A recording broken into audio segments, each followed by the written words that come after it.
Hello friends, welcome to my back channel. आप देख रहे हैं स्टडी एच के चैनल। तो आज हम क्लास 11th का फर्स्ट चैप्टर शुरू करेंगे। और इस चैप्टर को शुरू करने से पहले मैं आप सभी को अपने बारे में कुछ बता दूं। तो मेरा नाम है हिमांशु और मैं राजस्थान से बिलोंग करता हूं। तो आज हम क्लास 11th का जो फर्स्ट चैप्टर है, some basic concept of chemistry, रसायन विज्ञान की मूलभूत अवधारणा, उसको शुरू करेंगे। बिल्कुल ही बेसिक से पढ़ेंगे। और आप सभी को जो भी सवाल पूछना है वह आप कमेंट बॉक्स में लिख सकते हैं और आप हमें इंस्टाग्राम पे फॉलो भी कर सकते हैं। इसका लिंक मैंने डिस्क्रिप्शन में दे दिया इस वीडियो के। तो शुरू करते हैं आज का हमारा फर्स्ट चैप्टर, रसायन विज्ञान की मूलभूत अवधारणा। इस चैप्टर के अंदर हम सबसे पहले रसायन विज्ञान के महत्व के बारे में पढ़ेंगे, फिर द्रव्य की प्रकृति यानी नेचर ऑफ मैटर, फिर मापन में द्रव्य के गुणधर्म और उनके मापन के बारे में पढ़ेंगे, फिर मापन में अनिश्चितता, और फिर रासायनिक संयोजन के नियम है, डाल्टन का सिद्धांत है, परमाणु अणुभार है, परमाणु भार है, और मूल्य द्रव्यमान है, प्रतिशत संगठन है, स्टोइकोमेट्रिक गुणांक है। इन सभी के बारे में विस्तार से पढ़ेंगे। सबसे पहले हम रसायन विज्ञान के महत्व के बारे में पढ़ते हैं। तो सबसे पहले हम पढ़ते हैं रसायन विज्ञान का महत्व।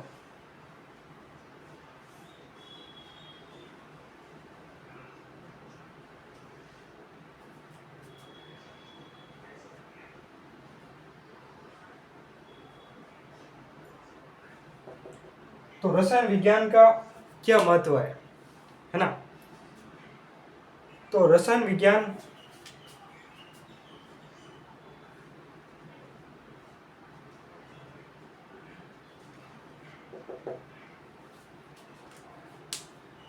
रसायन विज्ञान की हम सबसे पहले परिभाषा क्या दे सकते हैं। तो रसायन विज्ञान की हम परिभाषा दे सकते हैं, रसायन विज्ञान इंग्लिश में केमिस्ट्री बोलते हैं।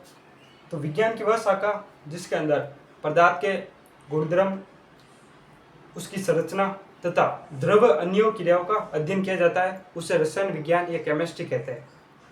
तो आप इस परिभाषा को नोट कर सकते हैं अपनी किताब, अपने बुक के अंदर, नोटबुक के अंदर। तो रसायन विज्ञान की परिभाषा हम दे सकते हैं कि विज्ञान की वह शाखा जिसके अंतर्गत पदार्थ की संरचना, उसकी गुणधर्म और द्रव्य अन्य क्रियाओं का अध्ययन किया जाता है, उसे रसायन विज्ञान कहते हैं। तो जो रसायन विज्ञान को इंग्लिश में केमिस्ट्री कहते हैं,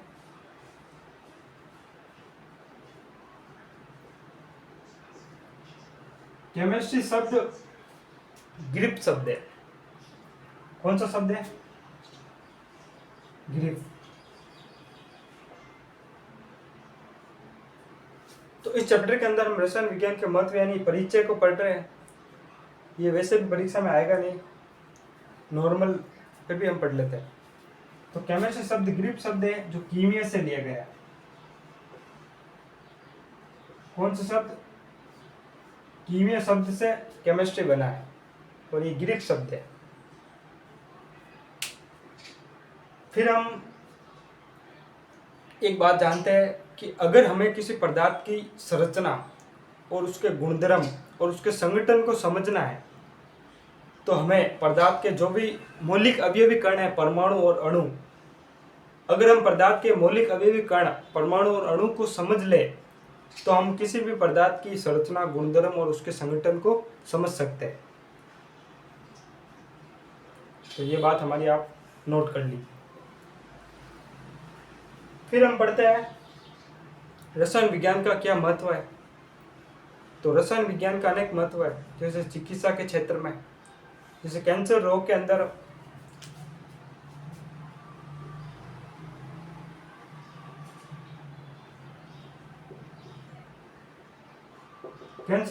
जो दवाई काम आती है, एक तो होती है सिस्प्लांटिन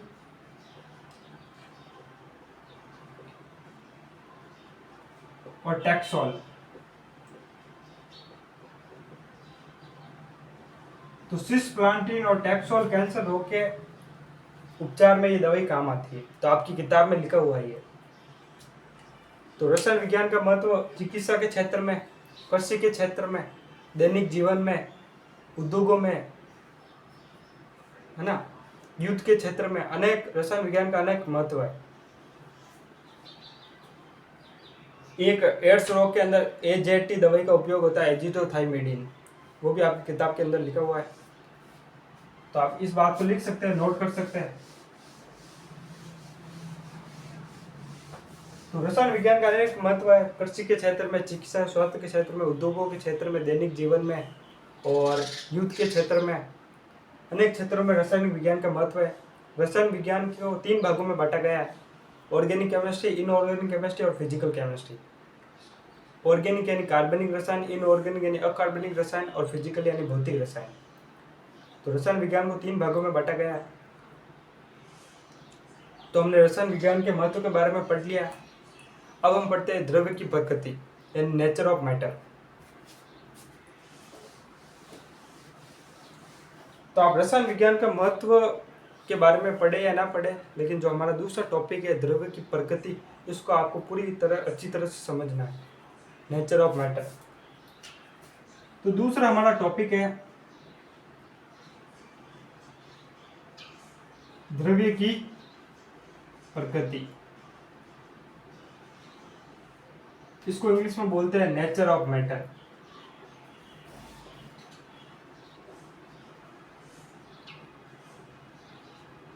नेचर ऑफ मैटर, द्रव्य की प्रकृति। सबसे पहले हम द्रव्य या पदार्थ किसे कहते हैं, तो उसकी परिभाषा हम जानते हैं। तो द्रव्य या पदार्थ यानी कि वह वस्तु जिसका द्रव्यमान होता है और जो स्थान घेरती है, उसे द्रव्य या पदार्थ कहते हैं। तो द्रव्य की परिभाषा हम दे सकते हैं कि वह वस्तु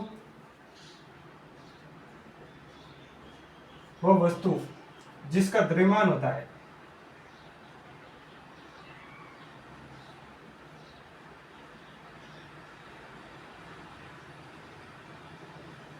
वह वस्तु जिसका द्रव्यमान होता है और जो स्थान घेरती है।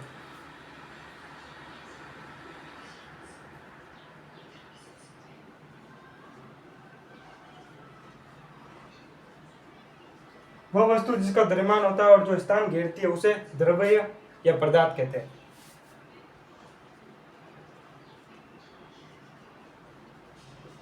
उसे द्रव्य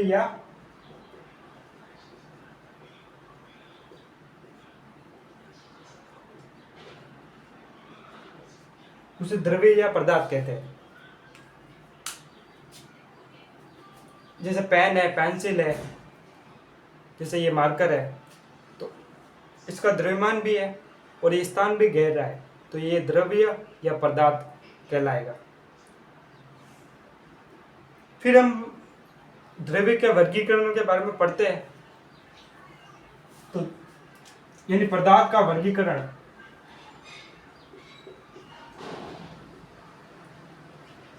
द्रव्य का वर्गीकरण यानी classification of matter. Classification of matter. तो द्रव्य का वर्गीकरण 2 प्रकार से किया गया है। पहला है भौतिक अवस्था के आधार पर और दूसरा है संगठन के आधार पर। तो द्रव्य का वर्गीकरण 2 प्रकार से किया गया है। पहला है भौतिक अवस्था के आधार पर।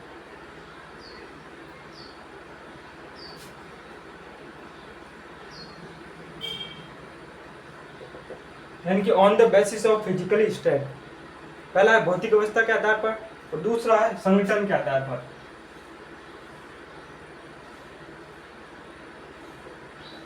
On the basis of composition. तो द्रव्य का वर्गीकरण 2 प्रकार से किया गया है, भौतिक अवस्था के आधार पर और संगठन के आधार पर। तो सबसे पहले हम भौतिक अवस्था के आधार पर द्रव्य का वर्गीकरण के बारे में पढ़ते हैं।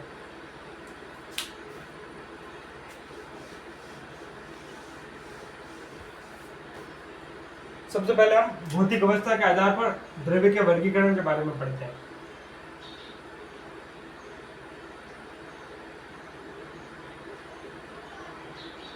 भौतिक अवस्था के आधार पर द्रव्य का वर्गीकरण। तो भौतिक अवस्था के आधार पर द्रव्य का वर्गीकरण है, यानी द्रव्य को 3 भागों में बांटा गया भौतिक अवस्था के आधार पर। आप सभी को पता है ठोस, द्रव, गैस। तो भौतिक अवस्था के आधार पर द्रव्य को 3 भागों में बांटा गया है, ठोस, द्रव, गैस। वैसे द्रव की चौथी अवस्था भी होती है प्लाज्मा, और पांचवी अवस्था भी होती है बोस आइंस्टाइन कंडक्शन। तो हम उन दो को तो नहीं पढ़ेंगे, उन 3 को पढ़ेंगे, ठोस, द्रव, गैस। तो सबसे पहले हम पढ़ते हैं ठोस को। तो तीनों को हम एक साथ ही समझ लेते हैं। सबसे पहले है ठोस, फिर है द्रव, और फिर है गैस।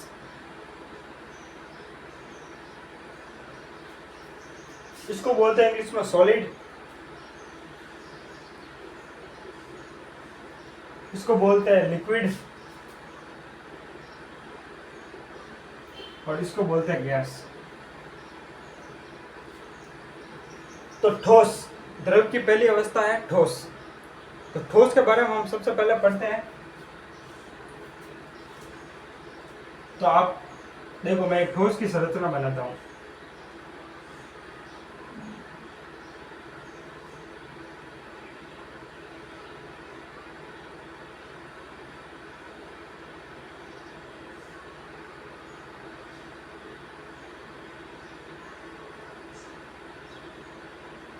तो मान लीजिए एक कोई ठोस पदार्थ है।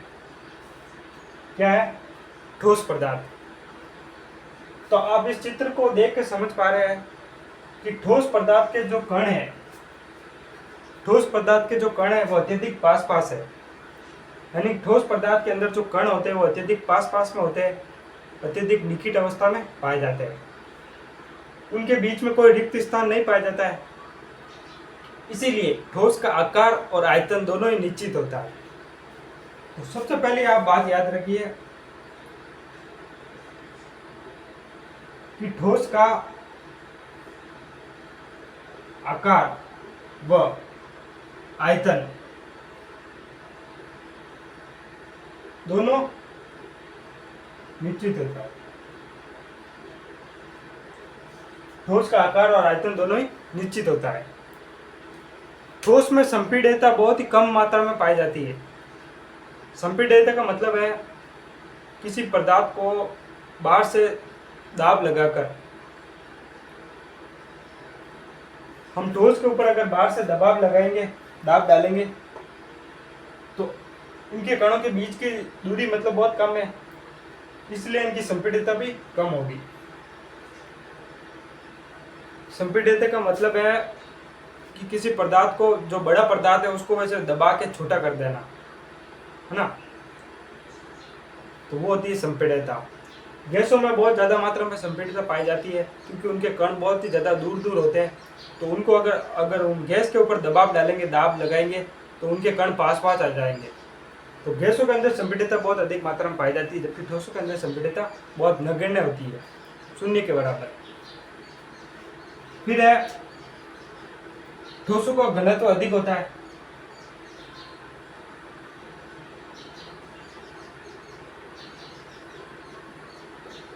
ठोसों का घनत्व अधिक होता है।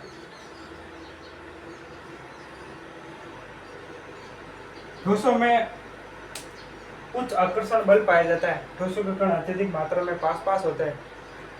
तो आप हमारी बातों की नोट कर लीजिए, है ना। फिर द्रव के अंदर क्या होगा कि द्रव के अंदर जो कण होंगे उनके बीच में थोड़ी मात्रा में रिक्त स्थान पाया जाएगा।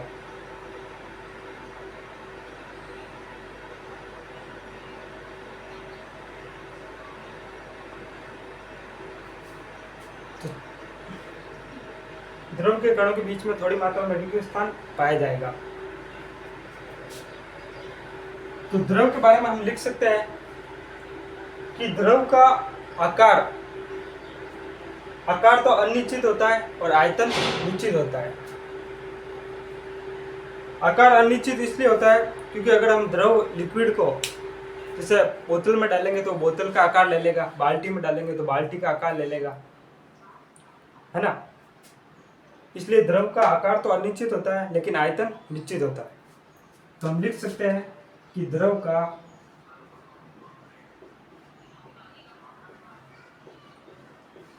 का आयतन तो निश्चित होता है। लेकिन आकार अनिश्चित होता है।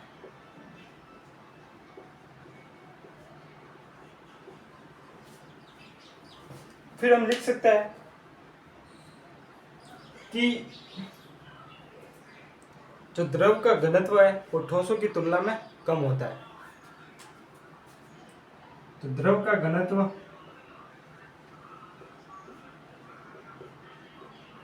ठोस की तुलना में कम होता है। ठीक है, तो द्रव का घनत्व ठोस की तुलना में कम होता है, ये भी हम लिख सकते हैं। तो द्रव के कणों के बीच में रिक्त स्थान पाया जाता है और कण थोड़ी ठोसों की तुलना में कण दूर दूर होते हैं, है ना। तो द्रव के बारे में भी हम ये लिख सकते हैं। फिर हम पढ़ते हैं गैस। तो गैस के कण तो मतलब बहुत ही ज्यादा, गैसों के बीच में बहुत ज्यादा दूरी होती है।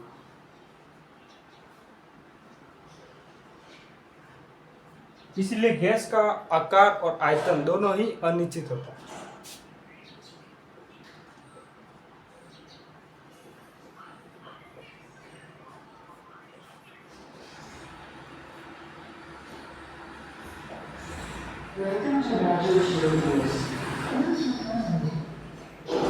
तो गैस का आकार और आयतन दोनों ही अनिश्चित होता है। आई होप आप सभी को समझ में आया होगा। और गैसों में संपीड़ितता बहुत अधिक मात्रा में पाई जाती है।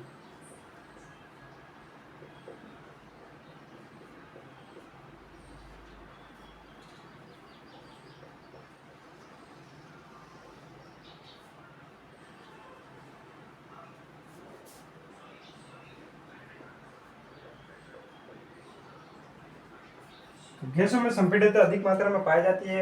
इनका आकार और आयतन दोनों निश्चित होता है, नहीं अनिश्चित होता है। और इनके कणों के बीच में रिक्त स्थान बहुत ज़्यादा मात्रा में पाया जाता है। आकर्षण बल बहुत ही कम होता है, बहुत ही दुर्बल होता है। तो भौतिक अवस्था के आधार पर हमने ठोस द्रव गैस को पढ़ लिया है। तो आप इसका स्क्रीनशॉट लीजिए। फिर उसके बाद मैं आपको एक और चीज़ बताता हूँ। तो हेलो फ्रेंड्स, अभी हमने भौतिक अवस्था के आधार पर पदार्थ का वर्गीकरण के बारे में पढ़ लिया था। अब हम एक और चीज़ पढ़ते हैं कि अगर हम ठोस के ऊपर ताप लगाए, ठोस को गर्म करें, तो ठोस किस में बदलेगा? द्रव में। यानी कि वह ताप जिस पर कोई ठोस पदार्थ द्रव में बदलता है उसे हम गलनांक बोलते हैं। क्या बोलते हैं? गलनांक। इंग्लिश में इसको बोलते हैं मेल्टिंग पॉइंट। तो वह ताप जिस पर कोई ठोस पदार्थ द्रव में बदलता है उसे गलनांक बोलते हैं। इसी प्रकार अगर हम द्रव को भी गर्म करें तो द्रव गैस में बदल जाएगा। तो वह ताप जिस पर कोई द्रव गैस में बदलता है उसे क्वथनांक बोलते हैं। क्या बोलते हैं? क्वथनांक। इसको इंग्लिश में बोल्टिंग पॉइंट बोलते हैं। आप सभी समझ पा रहे होंगे मैं क्या कहना चाहता हूं। अगर हम गैस को ठंडा करें ना, तो गैस किस में बदलेगा? द्रव में। उसे हम बोलते हैं संघनन। ठीक है। जैसे संघनन का सबसे उदाहरण है बरसात। बादल पहले गैस के रूप में होते हैं, फिर जैसे ही बरसात होती है तो लिक्विड के रूप में हो जाते हैं। तो संघनन का सबसे उदाहरण है बरसात। पहले बादल गैस होते हैं, फिर द्रव में बदल जाता है, उसे बोलते हैं संघनन। तो बरसात एक प्रकार की संघनन अभिक्रिया है। उसी प्रकार अगर कोई द्रव ठोस में बदलता है, यानी द्रव को अगर हम ठंडा करें तो द्रव किस में बदलेगा? ठोस में। उसे हम बोलते हैं हिमांक। उस अभिक्रिया को क्या बोलते हैं? हिमांक। यानी कि अगर हम पानी को फ्रीज में रखेंगे तो वो बर्फ बन जाएगा, ठोस बन जाएगा, उसे हम बोलते हैं हिमांक। लेकिन एक ऐसी अभिक्रिया होती है जिसमें ठोस द्रव में ना बदलकर सीधे गैस में बदल जाता है। ठोस पदार्थ द्रव में ना बदलकर सीधे गैस में बदल जाएगा, उस अभिक्रिया को हम बोलते हैं उदरपादन।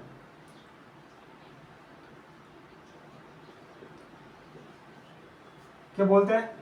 उदरपातन। उदरपातन यानी कि वह अभिक्रिया जिसमें किसी ठोस पदार्थ द्रव में न बदलकर सीधे गैस में बदल जाता है, उसे उदरपातन बोलते हैं। इसका सबसे अच्छा उदाहरण है कपूर। कपूर को हम जलाएंगे तो द्रव में नहीं बदलेगा, सीधा गैस में बदल जाएगा। तो आप इसका भी स्क्रीनशॉट ले सकते हैं। फिर हम जो हमारा वर्गीय पदार्थ का वर्गीकरण का दूसरा आधार था संगठन के आधार पर, उसके आधार पर हम पदार्थ को बांटेंगे। तो आप इसका स्क्रीनशॉट लीजिए। हेलो फ्रेंड्स, अब हम संगठन के आधार पर पदार्थ के वर्गीकरण को पढ़ेंगे। हमने भौतिक अवस्था के आधार पर पदार्थ के वर्गीकरण को पढ़ लिया था। तो शुरू करते हैं। अब हम किसके आधार पर पढ़ेंगे? संगठन के आधार पर, यानी कि on the basis of composition.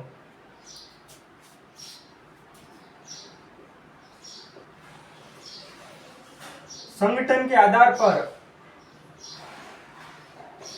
द्रव्य के वर्गीकरण को पढ़ेंगे। ठीक है, बढ़िया आराम से पढ़ेंगे, मस्त होके एकदम बढ़िया एनर्जी के साथ। और आप जो भी हमारी वीडियो देख रहे हैं, अगर आपको हमारी वीडियो अच्छी लगती है तो आप अपने दोस्तों जो भी आपके साथ में 11th क्लास में है उन सभी को ज़रूर शेयर करें। आप किसी भी गांव, किसी भी शहर, किसी भी राज्य से हो, आप हमारे चैनल के माध्यम से केमिस्ट्री 11th की पूरी पढ़ाऊंगा मैं आपको, तो आप पूरी पढ़ सकते हो। और हमारे चैनल को लाइक एंड सब्सक्राइब जरूर करना अगर वीडियो अच्छी लगती हो तो। और ज़्यादा से ज़्यादा लोगों तक शेयर करना, क्योंकि वीडियो बनाने के में टाइम लगता है। एक 30 मिनट की वीडियो बनाने में करीब 4-5 घंटे का टाइम लगता है। पहले मैं पढ़ता हूँ, उसके बाद फिर मैं यहाँ पर समझाता हूँ, फिर वीडियो एडिट भी करनी पड़ती है, थंबनेल भी बनाना पड़ता है। इसलिए वीडियो को लाइक एंड सब्सक्राइब जरूर करें भाई। ठीक है, तो संगठन के आधार पर हम द्रव्य के वर्गीकरण को पढ़ेंगे on the basis of composition. On the basis,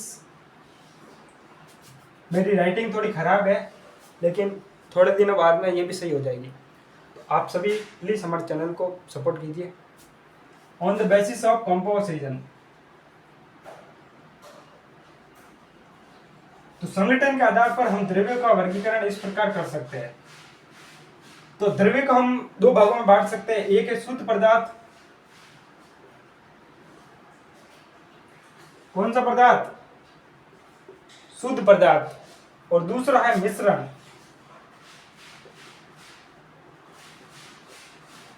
ठीक है, इस मिश्रण को हम अशुद्ध पदार्थ भी बोल सकते हैं। फिर शुद्ध पदार्थ को आगे हम और विभाजित कर सकते हैं तत्व और यौगिक में। किसमें? तत्व यानी एलिमेंट, यौगिक यानी कंपाउंड। समझ में आया क्या? तो तत्व और यौगिक में और हम इसको विभाजित कर सकते हैं। मिश्रण को भी हम दो भागों में बांट सकते हैं। एक है हमारा सममांगी मिश्रण और दूसरा है हमारा विषमांगी मिश्रण।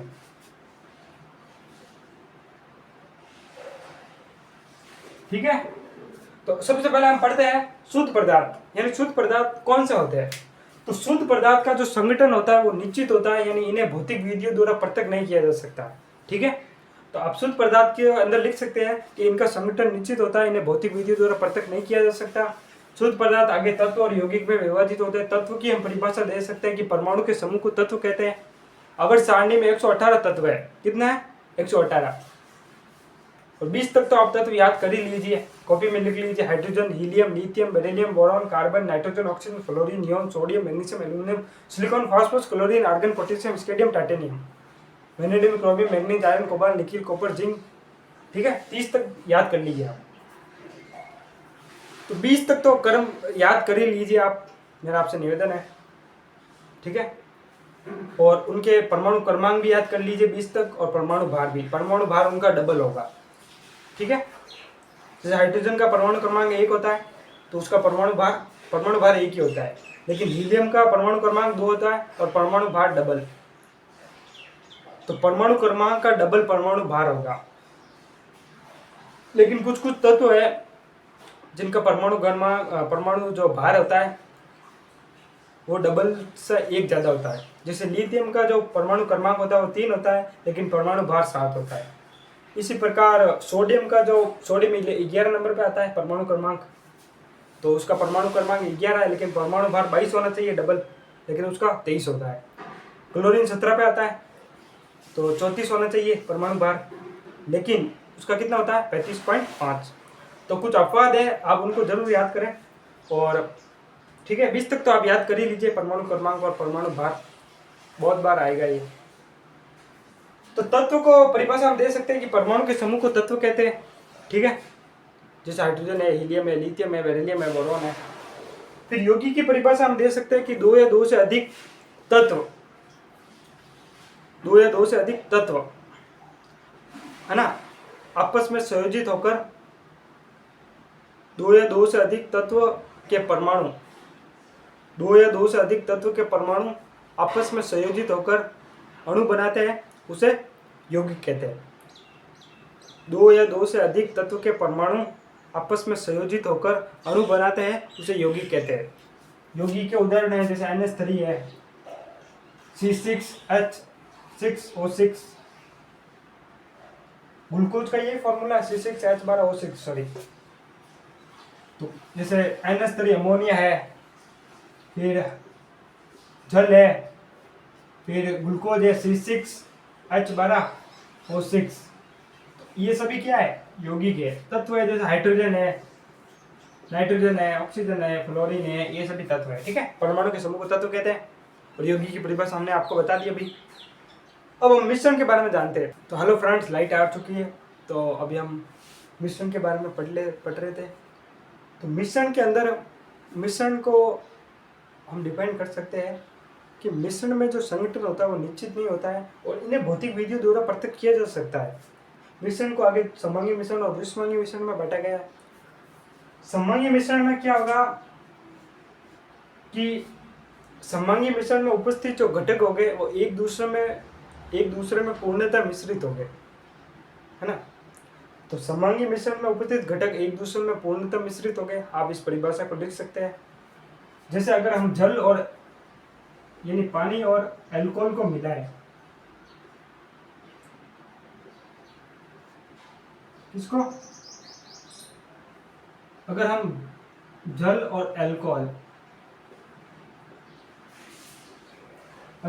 और अल्कोहल को मिलाएं, यानी कि समंगी मिश्रण के अंदर क्या होगा कि मिश्रण का संगठन एकदम समान होगा। समंगी मिश्रण में जो घटक हो गए वो एक दूसरे में पूर्णतः मिश्रित हो गए, यानी दोनों एक दूसरे में घुल जाएंगे। ठीक है, तो वो होता है समंगी मिश्रण।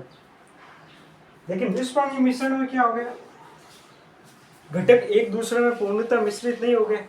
विषमंगी मिश्रण में उपस्थित घटक एक दूसरे में पूर्णतः मिश्रित नहीं हो गए। जैसे अगर हम तेल और जल को मिला दें, तो तेल और जल का अगर हम विलयन बनाएं तो तेल पूरी तरह से जल में नहीं घुलेगा, सिर्फ जल के ऊपर ही तैरता रहेगा। ठीक है, ऐसे मिश्रण को विषमंगी मिश्रण कहते हैं, यानी कि विषमंगी मिश्रण में उपस्थित घटक एक दूसरे में पूर्णतः मिश्रित नहीं होते। तो आप ये परिभाषा हमारे लिख सकते हैं। ठीक है, तो संगठन के आधार पर भी हमने द्रव्य का वर्गीकरण यानी पढ़ लिया। अब हमारा नेक्स्ट टॉपिक होगा द्रव्य के गुणधर्म और उनका मापन। ठीक है, तो आप इसका स्क्रीनशॉट लीजिए, मैं फिर इसको मिटा देता हूँ।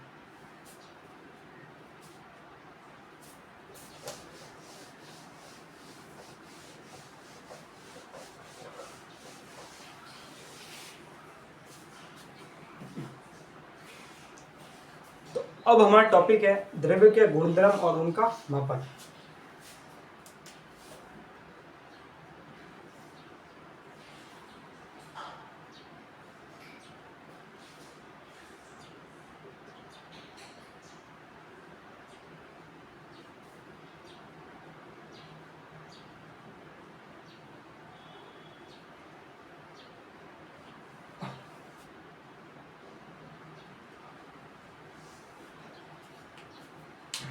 अभी हमारा टॉपिक है द्रव्य के गुणधर्म और उनका मापन। तो द्रव्य के गुणधर्म यानी द्रव्य के दो गुणधर्म होते हैं। वैसे तो बहुत सारे गुणधर्म होते हैं, लेकिन मेन हम दो ही गुणधर्म पढ़ेंगे, भौतिक गुणधर्म, रासायनिक गुणधर्म। भौतिक गुणधर्म कौन कौन से होते हैं देखिए। द्रव्य के बहुत सारे गुणधर्म होते हैं, लेकिन हम दो ही पढ़ेंगे, एक तो भौतिक गुणधर्म और दूसरा है रासायनिक गुणधर्म।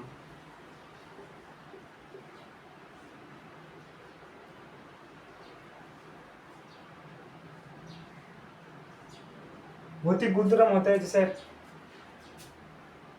घनत्व, आयतन, ताप, गंध, गलनांक, कवतनाक, गलनांक, कवतनाक, ठीक है। ये सभी भौतिक गुणधर्म होते हैं। रंग, गंध, गलनांक, कवतनाक, है ना,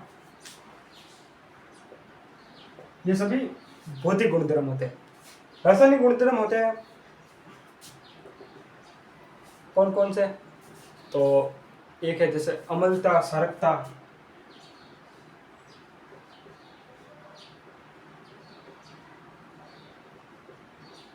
अम्लता, क्षारकता, ये सभी रासायनिक गुणधर्म होते हैं। तो द्रव्य के गुणधर्म बहुत सारे होते हैं, लेकिन हम ये दो ही पढ़ेंगे। अब हम पढ़ते हैं मापन, ठीक है। पदार्थ का मापन कैसे होता है? तो मापन की 3 पद्धतियां प्रचलित है। कौन कौन सी? तो मापन यानी किसी पदार्थ का जो मापन है उसके लिए 3 पद्धतियां।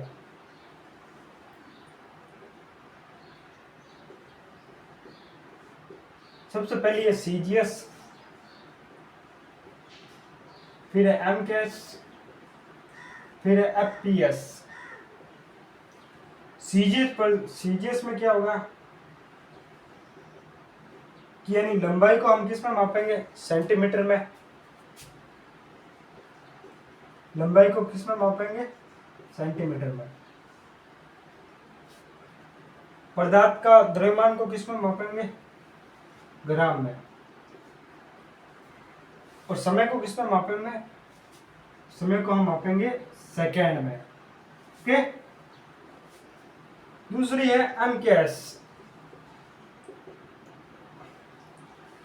लंबाई को हम मापेंगे मीटर में, द्रव्यमान को हम मापेंगे किलोग्राम में, और समय को हम मापेंगे सेकेंड में। तीसरी है एफपीएस।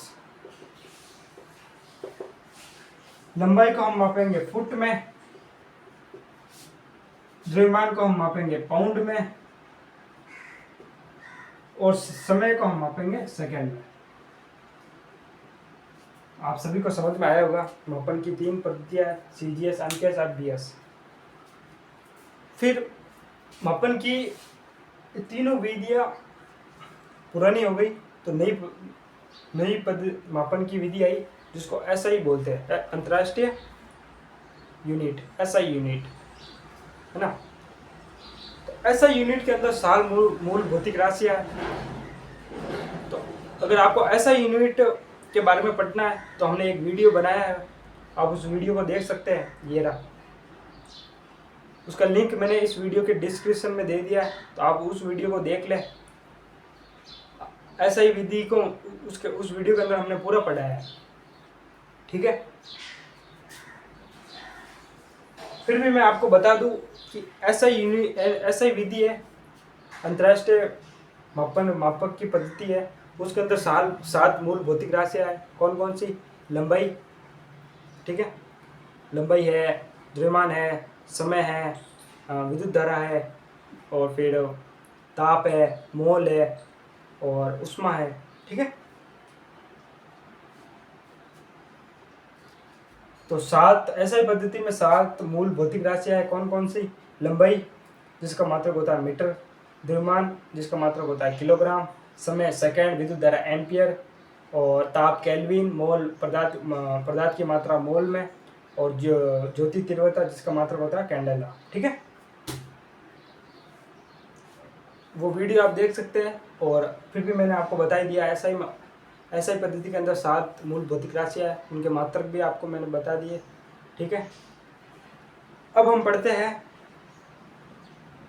तो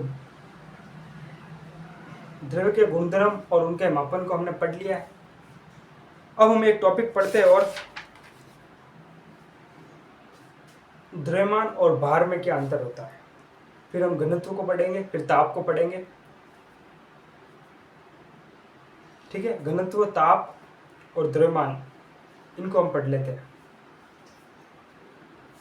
तो आप इसका स्क्रीनशॉट लीजिए।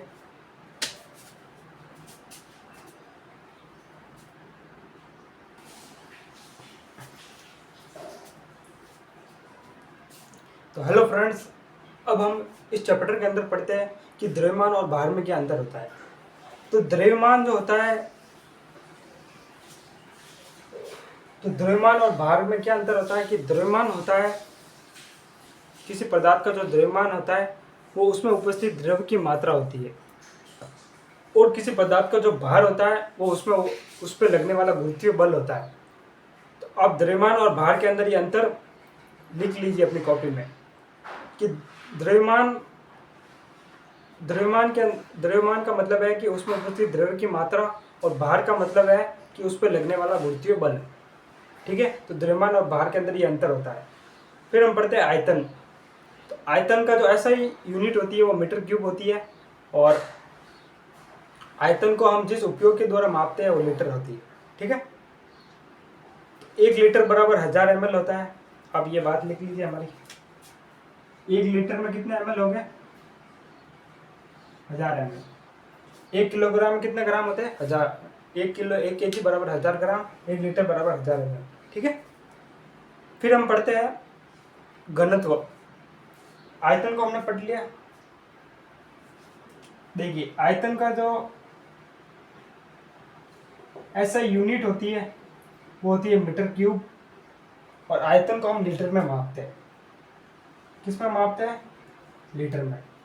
फिर हम पढ़ते हैं घनत्व।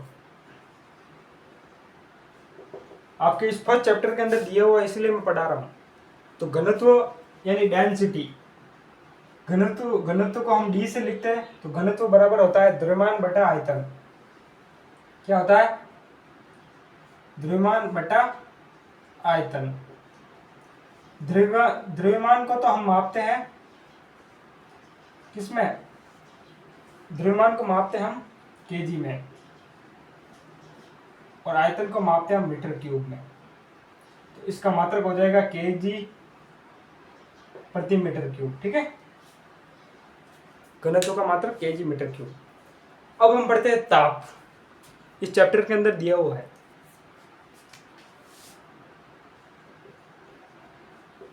ताप को इंग्लिश में टेम्परेचर बोलते हैं। ठीक है, तो ताप को 3 विधि द्वारा हम माप सकते हैं। ठीक है, पहला है डिग्री सेल्सियस। ताप को हम 3 चीजों द्वारा माप सकते हैं। पहला है degree Celsius,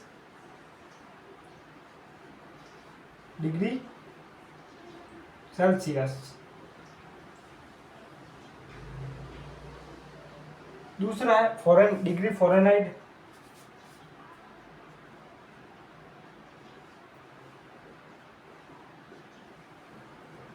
degree Fahrenheit F0। ठीक है, दूसरा है डिग्री फ़ारेनहाइट। तीसरा है केल्विन।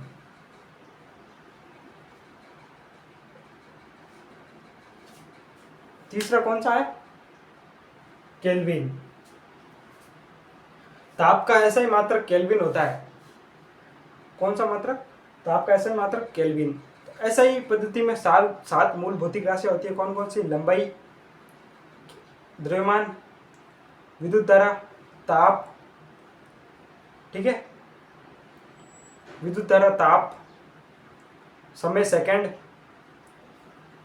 कौन कौन से? देखिए, लंबाई, द्रव्यमान, विद्युत धारा, ताप, समय, ज्योति तीव्रता और पदार्थ की मात्रा। तो 7 मूल भौतिक राशियाँ होती है। लंबाई का मात्रक मीटर, द्रव्यमान का मात्रक किलोग्राम, ठीक है, समय का मात्रक सेकंड, विद्युत धारा का मात्रक एम्पियर, पदार्थ की मात्रा का मात्रक जूल मोल, और ज्योति तीव्रता का मात्रक कैंडेला, और ताप का मात्रक केल्विन।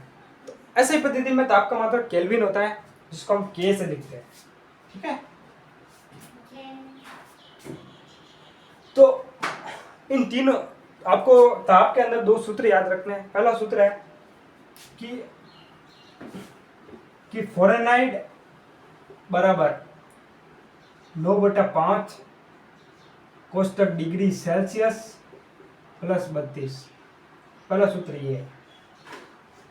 अगर आपको सेल्सियस में ताप दिया हुआ है, अभी मैं उदाहरण के द्वारा आपको समझाऊंगा तो आसानी से आपको समझ में आ जाएगा। जैसे मैं बोलता हूं कि 35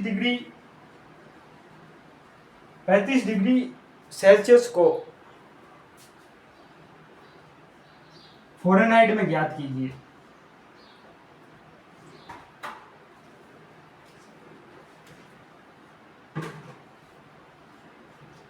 ठीक है, ये हमारा क्वेश्चन है कि 35 डिग्री सेल्सियस को फ़ारेनहाइट में ज्ञात कीजिए।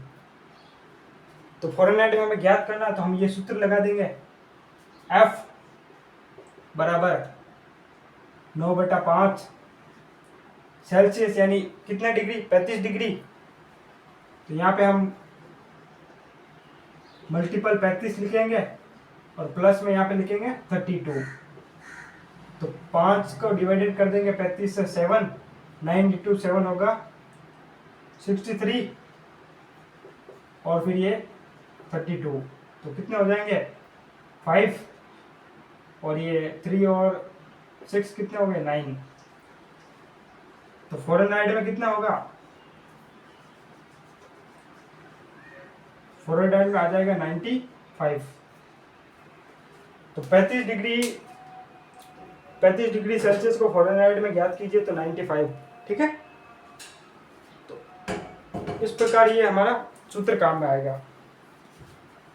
एक सवाल और यहाँ पे लिख लीजिए, जैसे 25 डिग्री सेल्सियस को फ़ारेनहाइट में ज्ञात कीजिए, तो आप इसका उत्तर मुझे बताएं।